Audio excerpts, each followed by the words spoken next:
Welcome to Pioneer Mindset, a place where we challenge our mindset and address the discomfort in both business and life by finding clarity resulting in bold conviction. I'm your host, Garrett Ruskamp, fifth generation farmer, husband, and father from rural Nebraska. Whether you're navigating frustration from past decisions or worry about the uncertainty you face today in your business, we're going to learn from our struggles and take on new challenges with a resilient mindset. Join me as I share my journey of struggles I faced in agriculture as a farmer and family man. I'm ready to dive into honest conversations to tackle the mindsets surrounding key issues that rural ag business owners face that will ultimately help you gain control, leading to a profitable and sustainable business. Let's adapt to Pioneer Mindset and get to it.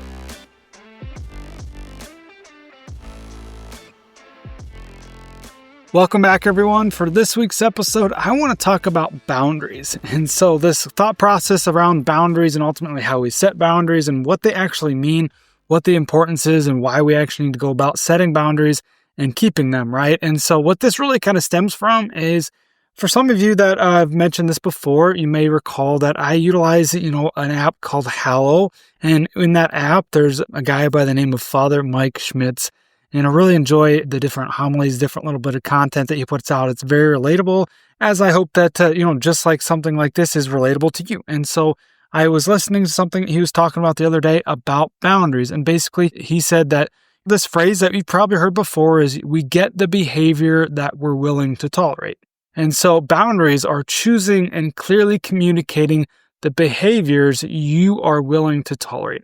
And I just thought that just made a lot of sense when it kind of comes to setting boundaries, whether it be like in your home life, with your family, with your kids, your wife, your spouse, whatever that looks like, or maybe it's in the work life, maybe it's with your coworkers, maybe your employees, maybe it's with, your close family, your parents, or something like that. And so just kind of setting boundaries, basically choosing and clearly communicating the boundaries you're willing to tolerate. And so another reason that got me thinking about this, after I heard this, it was like a day later, went through kind of a deal with one of our sons, our oldest son, Kip, and was kind of talking with him and, kind of to lay it all out there. And kind of how this came about is we were reading stories at bedtime. He wanted to read the story, and it was a story that my other son had chosen. And so I was like, well, no, he picked this. He wants me to read this. Once I get done reading this, then you can read it. Okay, then I'll give it to you. And it was a pretty big deal that he couldn't read it right then and there. It's a matter of, just being patient, right? And so it was kind of come down to one of those deals where, how do you, I don't say punish, but how do you keep that boundary and hold that line, right? And so kind of getting ahead here, but getting the boundaries set, clearly communicating them, choosing the boundary, clearly communicating it, and then holding line, choosing what you're actually willing to tolerate, right? And so kind of the struggle of being able to actually choose and communicate this boundary, choose and communicate how we want to parent, what's good, what's bad, or how do we want to actually parent here, right? And so I feel like that line to some extent is always moving. And especially with, this instance, I feel like as parents, especially, you're just kind of making up as you go. So that's part of that chaos, is choosing the boundary, choosing what you're willing to tolerate as you go along. So all of a sudden it's okay, if you're not going to do this, then you're not going to get the story. Or if you're not going to sit here quietly while we say prayers, you're not going to get the story. Or if you can't calm down from this fit that you're throwing, you're not going to get the story. But then it's all of a sudden, it's okay, you got to prove that you want this. And all of a sudden we're moving the line to some extent, prove it, say you're sorry, so do this next thing and the next thing and the next thing to prove this, right? So that line is just kind of moving all the time, which I think creates the chaos in itself. And I think especially as parents, it's easy to really think about these boundaries and relate to it in that, we're just kind of making it up as we go, right? We're trying to do the best we can when it comes to, the behaviors that we're willing to tolerate and the things that we're actually willing to tolerate versus hey, this is a hard no, this is a boundary that you cannot cross. And so this is something that I think is pretty easy to relate to. And when it comes to being parenting, right? And when it comes to trying to parent kids and going about that process. Now, it's pretty easy to relate to this when it comes to the other areas of our life as well. When it comes to maybe in the workplace, maybe it comes to your personal life, whether it be family or friends, and like we just talked about with kids. And so I think there's lots of different areas, and it's going to be a little bit different for each of those different areas. But in general, when it comes to boundaries, I think kind of going back to this core message here is choosing and clearly communicating the behaviors that you're willing to tolerate. And I think that's extremely important. I want to keep hitting on that one. But now let's talk about what is the importance of the boundaries, right? Why do we need to set boundaries? What are boundaries? Why do we need to actually create them and go about this process? Well, as we all know, boundaries are going to protect your mental and emotional health. You think about, why do we have a boundary? Why do we have a fence, right? Why do we have a fence between our field and the neighbor's field? Well, especially if you've got livestock, it's clearly communicating where that boundary is actually at. So we know, okay, this is my side, this is your side. Everything that happens on my side, I'm responsible for. I need to take care of, I need to maintain. Versus on your side, that's not my problem. That's something that you need to deal with, okay? And knowing exactly where that's at, rather than, maybe taking out that fence and planning a little bit over, or they spray a little bit on your side. Maybe it's just kind of like I said, clearly communicating where that boundary is actually at, so and there's no confusion there. There's no confusion. You know exactly what the boundary is and what that equates to, right? And so ultimately that's protecting everything on your side, is having that fence in place, having that boundary in place. It's also pretty easy to communicate that when it comes to, in the terms of say a fence in town with the neighbors. Maybe it's a chain link fence. Maybe it's a high picket fence. Maybe it's something that you can't even see through, right? And so it's just, like I said, clearly communicating what that boundary actually is and how you want to enforce that, right? Okay, so, the importance of boundaries, protecting your mental and emotional health. Boundaries help you to say no to what drains you and, basically yes to what supports your values, energy, and priorities. They give you your space to rest, think clearly, and avoid burnout. And I think that's extremely important, because the more we say yes to things, the more likely we are going to get burned out, the more likely we're not going to be able to enjoy the things that we truly like and enjoy and actually have fun doing, right? And so I think that's important to have that boundary set in place to protect both your mental and emotional health there. Now, maintaining your focus and productivity, that's the next one, is be able to maintain your focus and productivity. How many times, because we don't have a true boundary in place for people to get in touch with us, especially as a visionary, a business owner, maybe somebody with lots of teammates, lots of employees, you don't have that, say clear path to communication set up. So you got people always just ringing you up all the time, always putting out fires, and you're not actually be able to focus and prioritize on the things that are truly moving the needle, right? To be actually being productive. You're just going in 1,000 different directions. I feel like in farming or in business, boundaries around your time and focus help you, make thoughtful, strategic decisions rather than just being reactive and on demand and just distracted, right? Like I said before, when you're just constantly putting out fires because you haven't clearly established those boundaries needed to, say, whether it be the form of communication or the processes in place to go about, maybe different decisions that are going to be popping up, right? And so I feel like that's another importance there, is because we need to maintain that focus and productivity. All right. The next one here would be to build respectful relationships. Clearly defining your boundaries, making communication easier, allows others to know where you stand, what you can expect, or what you're willing to give. The mutual understanding leads to greater respect and less conflict. I think that's another one there when it kind of comes to knowing exactly where you stand, clearly communicating that message after you've chosen those values that you're going to stand firm on, right? Kind of that hill that you're ultimately going to die on, knowing exactly what that is and communicating that, right? And so others know exactly where you're at. Now, maybe that going back to the kids situation, if your kids know that, hey, when it comes to saying prayers at bedtime, if I'm not folding my hands, if I'm not being respectful, if I'm not paying attention, you're not going to get a story. Clearly communicating that, all right? So knowing where they stand, in that regard, should avoid less conflicts, right? Should avoid them acting out less, not saying it's going to avoid it entirely, but at least they know what the rules are. They know what the boundaries are. They know whether they're crossing them or not, or basically going to dive completely over it and just don't care, right? So at least they know. And so kind of going back to, your personal relationships or your business relationships, if they know the different boundaries that you set in place, maybe it's in the workplace, knowing that, hey, you can't bother me from this time to that time because I'm in a meeting, or knowing that, I can't just call this guy up immediately when there's a fire. I need to try to figure this out on my own. Maybe that's a boundary that you set in place, or maybe it's you cannot enter into the office when the door is closed, or different things like that. Just clearly communicating that is going to ultimately build those respectful relationships, build relationships that are going to be worthwhile, right? Building that team that's going to be really respectful of everything that you're trying to do there. Now, the last one's going to be, the really big importance here would be preserving your identity and values. Okay, now think back to maybe you did not have, say, some boundaries set in place, you did not have your values clearly established, and you're just kind of flying by the seat of your pants. And maybe that's where you're at right now. That's generally where most of us operate from time to time, because it's in a state of chaos, in a state of constantly being reactive versus proactive. And in that state, I feel like when we don't take the time to clearly lay out our values, what are our priorities, and actually, go after them, right? If we don't have those boundaries set in place, it's just like I said before, that constant state of chaos. You don't know what your identity is rooted in. You don't know what your true values and your core values are and what makes you who you are. And I feel like that's where we just come to a state of chaos. And that's where you're going to get to a state of, burnout and actually not enjoying and lack of maybe fulfillment to what you're actually doing. And so there's a lot of value that comes in here with actually establishing these boundaries, taking the time to clearly communicate them and being able to choose what these values actually are. So boundaries help you stay rooted in what matters most. You can operate your business and your life in alignment with your principles instead of being pulled outside by different forces here and there, just taking you, kind of going with the flow, and just clearly establishing these values and communicating them. All right.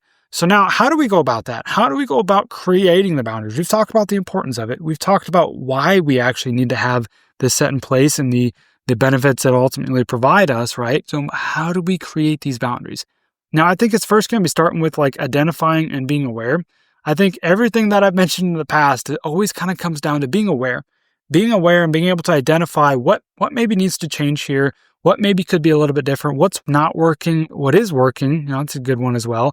But, what's maybe actually stealing your time, energy, and focus, right? And so whether that be in the workplace, whether that be at home, for this one, I'd say let's start with the workplace. Let's identify what's not working on the farm, in the business, whatever your business consists of, whether it be working with your wife, your parents, you maybe got some kids back in the operation, maybe got several employees. What's working good? What's a boundary that you've set in place that's, really worked well? Maybe what's not working well? What's stealing your time and energy and focus? Like I said, going back to constantly putting out fires. Maybe there's one particular area of the business that you're just constantly being drawn to over and over and over again. Well, maybe that'd be a good place to set some boundaries in place. Maybe that's a good place to be, good start, right? And so, what's stealing your time, energy, and focus, ultimately from where you need to be spending, that's going to get you the most return on your time, right? And so the next one would be here is we need to get clear on your values and priorities. So that kind of goes back to what we've mentioned before. Boundaries aren't about keeping people out. It's about protecting what matters most. All right. So choosing what those boundaries actually are, choosing the behaviors that we're willing to tolerate. Right. And so from there, we need to actually communicate that. So that's going to be the next one here. But rather than jumping ahead, I also want to take a step back. What are your non-negotiables when it comes to actually, creating these values and the priorities? What are your non-negotiables? Are they, you cannot be late on Monday mornings to this meeting? Or you need to basically call me if something changes and you're not going to arrive on time, because the team hinges on you being on time so we can leave for the task, right? So maybe what are your non-negotiables? We need to basically establish those. And, that's a starting point. And this can be really difficult as well, too. And I'd say in the workplace, but let's also go back to, the parenting. We're going to be bouncing back and forth. So kind of stay with me here, right? So going back to the parenting scenario, going back to, talking with your kids and setting those boundaries, I think that can be really difficult because, for most of us, new parents anyways, or if you've got young kids, we're still trying to establish those, right? We're still trying to figure out what are our non-negotiables. Is it a non-negotiable to make sure you sit here and fold your hands for prayers and make sure you be respectful? Is that a non-negotiable, or is that we can kind of bend the rules there? Or is it a non-negotiable to say lie or be disrespectful towards others? Or to, like I said, maybe curse word or something like that. What is the actual non-negotiable, kind of using that as a guideline to start with creating those initial boundaries, right? And what are your values and priorities that you're not willing to budge on, that we need to actually hold firm on, right? And so this can be difficult because it kind of comes back to that question of what do you want? All right, what do you want? And I think it also kind of comes back from the parenting side of things, is not knowing what boundaries are the non-negotiable because we don't necessarily know how it's going to play out, right? Well, is this going to lead to an extremely big fit? Is this a big deal that I need to hold a line on? I don't know. I think that's a part of kind of a trial and error, so to speak. And I think we'll get to that here in a second. But just that's part of what makes some of these things a little bit difficult, is because maybe we've never taken the time to sit down and ask ourselves, what do we want? What are the non-negotiables? What is something that we need to hold in place? Whether it be, like I said, with kids, whether it be in the personal life, whether it be with your relationships, or back to the workplace. What is a non-negotiable that cannot be broken? All right. So just clearly establishing those. Now, once we've done that, kind of comes back to this: communicate clearly and calmly. I really like this one, is clearly and calmly, and really emphasizing on the calmly part and the clearly part, because as we all know, I'm right there with you. Communication, probably not my strong suit.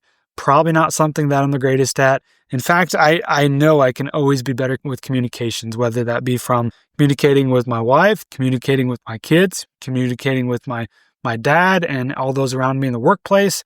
Just clearly communicating. That's something we can always be better at. And I feel like it's something that we can always overemphasize, right? Over communicate. And we also kind of come back to here to being calm, clearly and calmly communicating, rather than, say, in the heat of the moment, getting worked up, getting emotional, kind of going back to that scenario I mentioned before with our son, and, basically trying to not to get emotional, trying to communicate clearly and calmly, like, hey, I know this upsets you, but these are the rules, these are the boundaries, and you cannot move this, right? We cannot go back and forth on this. This is the way it is, right? So you need to abide by these rules. You need to listen up. This is what we're going to do. And that's that. Okay. There's no budging here. This is the line that we're going to hold. Okay. And so I feel like that can be really difficult if you've never actually taken the time to do that. And also kind of going back to the emotional side of things, is we need to stay calm there. And I think another thing here when it comes to clearly and calmly is explaining the why behind, well, this boundary is actually in place, explaining why we need to do this. And I think it's a good reminder for ourselves and for the others around us. All right. So maybe explaining to your son, to your kids when you're going through this, well, the reason why we need to sit here and why I need to actually read this book to the other son, to your brother, because he asked, and I want to be respectful of what he asked, and that was his turn, and why I'm not going to actually let you read it now, and why it's important for us to, basically be patient here and build that patience and to work on our patience. Explaining that why. And I think that's really crucial with kids, but then kind of going back to the workplace, right? Kind of going back to everything that you're trying to do on the business, right? Explaining the why can be very beneficial, and actually fully understanding, rather than, well, just dad says so, or the boss says so, or because I said so, go do it, be happy with it, put up and shut up, right? And so I think explaining that why reminds them, but then also reminds yourself. Helps you be rooted in exactly what you're trying to establish here.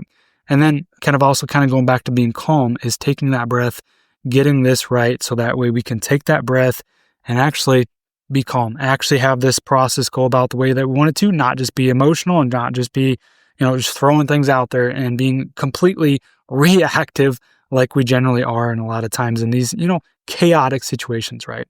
So the next one here, as we keep moving, is to start small when it comes to boundaries. You don't need to move the mountain or move that wall and establish that firm wall between the United States and Mexico in the first day, right?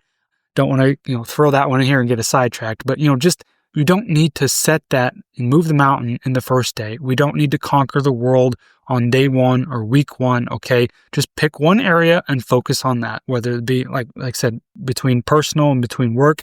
Start small, okay? Start with one thing. Implement that first. You don't need to throw 5 things at them and expect them to abide by it. Expect them just to live by everything and, be able to clearly and effectively establish that boundary. It's not going to work, right? It's going to be complete chaos. And in fact, it's going to probably go the opposite, right? So start small. You don't need to conquer the world. Focus on one area and focus on that first, all right? Now, the next one here that I've kind of already alluded to would be holding the line. This one is just another tricky one, right? All these things are just not easy, right? So that's why it's kind of hard to actually set these boundaries. But setting the boundary is one thing, but holding it firm, that, my friend, is where the real growth actually happens. And I will attest to this. And kind of going back to this, like I said, the initial scenario here, the initial story with my son and how we're trying to hold the line. And I feel like that's the struggle, is because the line moves. And truthfully, that's something I struggle with, because you're like, well, this is the boundary that we want to set, but it's like, well, let's see how he reacts and then we'll go from there. Well, that's not right. That's moving the line. That's not me being integrity. That's not me being truthful and honest to even myself and the values that we're trying to establish, right? And so I feel like it's one of those things where it's like, well, if he doesn't throw a huge fit, if he does these things that I tell him to after he threw the huge fit, and he can maybe earn it back, right? Or something like that. And I feel like that's where that line starts to move. And all of a sudden, you're not doing yourselves any favors by moving that line, and you're not clearly establishing where that line is at to them. All right. And that kind of goes back to this initial statement is we get the behaviors that we're willing to tolerate. And so this is a big one, holding that line. Okay. And maybe it's holding a line with yourself. We keep pointing fingers to everybody else here, whether we're the father in this situation, whether we're the business owner, the boss, and we're pointing the finger at somebody else. Well, this is where you need to be the one that holds the line.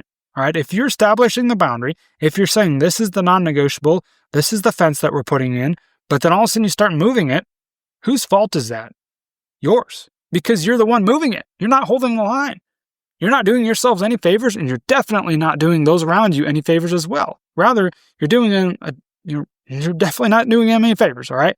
And so I think that's one thing that I really want to establish here is you got to be able to hold that line firm and remember the why. Kind of going back to what we just said before, you need to remember why you're holding that line firm. Maybe in the grand scheme of things, we're holding this over something that does not matter. All right. I feel like we get into that case as well. We're like, well, I'm the boss, I'm the dad. This is the law here, right? And it's all these little things. And does it really matter? Okay. And it kind of goes back to me establishing those clear boundaries, communicating them, and holding the line, remembering why this is actually something that we need to hold. All right. And then once again, staying calm, because when you're trying to hold that line, this is it. Okay. That can be really hard. That can be really emotional. That can be really chaotic, like we just mentioned before. All right. So the next one here would be to learn to say no. And thinking about parenting, right? Learning to say no is something that I feel like just almost comes too easy, right? Just no, we can't do that. No, we can't do this. Not right now. Not today. Or no, just no. Stop doing that. For the love of God, please keep your clothes on, right? And just all of those different things, right? That we just get so used to saying no that to some extent that can be doing a disservice as well. And so, in the regard of saying no, I think that also kind of comes back to the boundaries here, especially when it comes to your workplace and to your relationships, especially learning to say no can be an extremely important value as well. And I think it all kind of comes down to this phrase here is saying no doesn't make you rude or selfish. It protects your ability to say yes to the right things. And I think that's really important because ultimately we need to fight the urge to say yes to everything. I think as business owners, husbands, fathers, wives, mothers, we want to take on it all. We want to prove to ourselves and to others around us that we can handle it. We can take on more than anybody else can on our shoulders, and we can do it all, right? Back to conquering the world, right? We can do it. But by saying yes, we actually feel like we're, needed, valued, and important. How often do you just say yes to everything around you, especially in the workplace, especially to everything that comes your way? Maybe it's some custom work. Maybe it's to the relationships around you, to neighbors. Everybody just wants help, right? You just keep saying yes, yes, yes, yes, I'll do this. And not saying it's always a bad thing, but to some extent, I feel like we say yes because we want to feel needed, we want to feel valued, and want to feel important. But like we've mentioned before, if we don't establish those boundaries, if we don't establish, well, I'm going to say yes to this because, or I'm going to say yes to this, why we say yes to this, that, or the other thing, and we don't establish those boundaries, or we don't know why we need to say no to maybe this or that or the other thing, is it going to lead to that burnout? It's going to lead to that distraction. It's going to lead to lack of focus on the things that actually matter, okay? So going back to what we said before, it protects your ability to say yes to the right things, to the things that actually matter. And so I think that's extremely important. You talk about a lot of people that may be involved in different things in the community, whether it be, the fire department, maybe it's maybe your parish council, maybe it's you're on another board here or there, the other thing, and we get spread out in so many different directions that we're not doing a service. We're doing rather a disservice to a lot of those things because we are stretched so thin, right? And so kind of comes to being burned out. And so there's not saying that's always the case, but this ultimately comes down to setting the boundaries around what's important to you, what are the values that are important to you, and ultimately what you're trying to accomplish and where you're trying to go, okay? So the last thing here that we can do is the after action report, or basically reflect and adjust as needed, all right? So what are the things that we can do to change? What are some boundaries that worked? What are some that didn't work?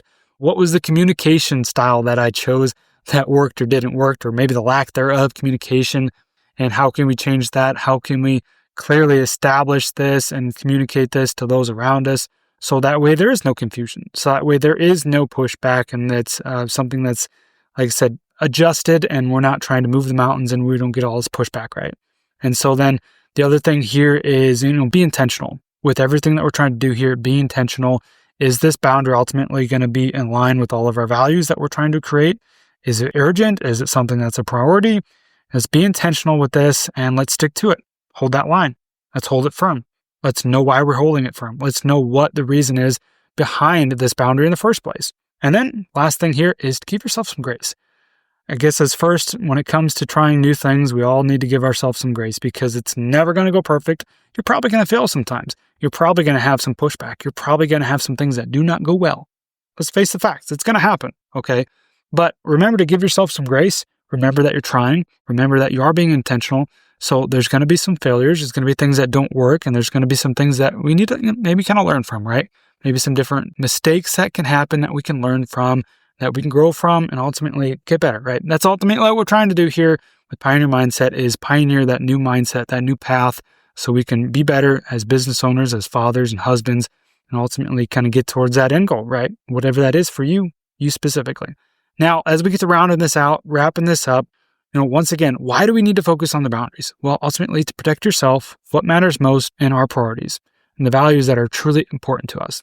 Another reason to really focus on the boundaries is to be the leader that we want to be, whether it be in your family, whether it be in the business.